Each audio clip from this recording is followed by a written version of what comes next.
AI knowledge stem চ্যানেলে স্বাগত। আজকের আলোচনা বিষয় হচ্ছে দশম শ্রেণীর ইতিহাসের একটি 4 মার্কের খুবই গুরুত্বপূর্ণ প্রশ্ন।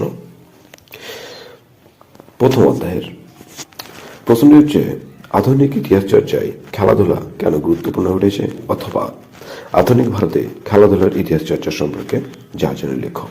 চলো উত্তরটা শুরু করা যাক।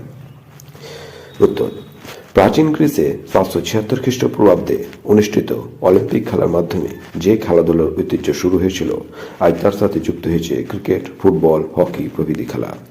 আর এই খেলাধুলাকে কেন্দ্র করে 1970-এর দশকে ইউরোপে খেলাধুলার ইতিহাস চর্চা শুরু হয়।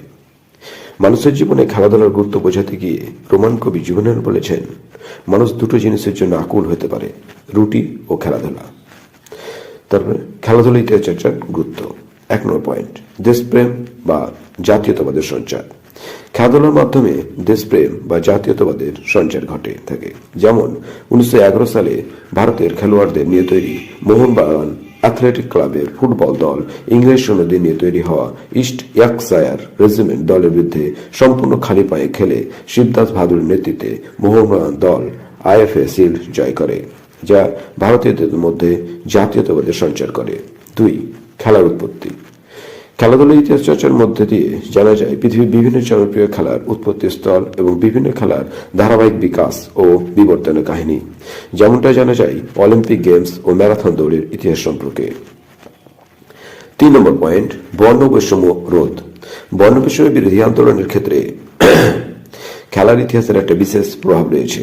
যেমন 1936 খ্রিস্টাব্দে বার্লিন শহরে অনুষ্ঠিত অলিম্পিক ক্রীড়া প্রতিযোগিতায় কৃষ্ণাঙ্গ দৌড়বিদ জেসি ওয়েন্স 4টি গোল্ড মেডেল জয় করে হিটলার অভিমান চূর্ণ করে। 4. দেশের ঐতিহ্য। খেলাধুলা ইতিহাস চর্চার মধ্যে দিয়ে কোনো কোনো দেশের ঐতিহ্য খুঁজে পাওয়া যায়। যেমন ভারতের জাতীয় খেলা, এটা একটু প্রিন্টিং মিস্টেক হয়েছে, হকি, এটা হকির। ভারতের জাতীয় খেলা হকির জাদুকর ধ্যানচাঁদ 1936 খ্রিস্টাব্দে বার্লিন অলিম্পিকে জয়লাভ করে এবং আধুনিক অধিনায়ক হিসেবে জার্মানির চ্যান্সেলর হিটলারের হাত থেকে স্বর্ণপদক গ্রহণ করেন, যা পরাধীন ভারতের ঐতিহ্যকে তুলে ধরে। 5. নারী স্বাধীনতা। খেলাধুলার নারীদের অংশগ্রহণ দেখে সমাজে নারী স্বাধীনতার বিষয়ে ধারণা করা যায়। উপসংহার: সুতরাং বোঝা যাচ্ছে যে খেলাধুলা শুধু একটি বিনোদনমূলক মাধ্যম নয়, এটি একটি দেশ ও জাতির সাংস্কৃতিক চেতনার সাক্ষ্য বহন করে। তো এই ছিল এই অধ্যায়ের প্রথম প্রশ্নটা আলোচনা। এরপরে আমরা দ্বিতীয় শুরু করব। তোমরা যারা যারা এখন পর্যন্ত চ্যানেলটি সাবস্ক্রাইব করনি তারা অবশ্যই চ্যানেলটি সাবস্ক্রাইব ও লাইক বাটন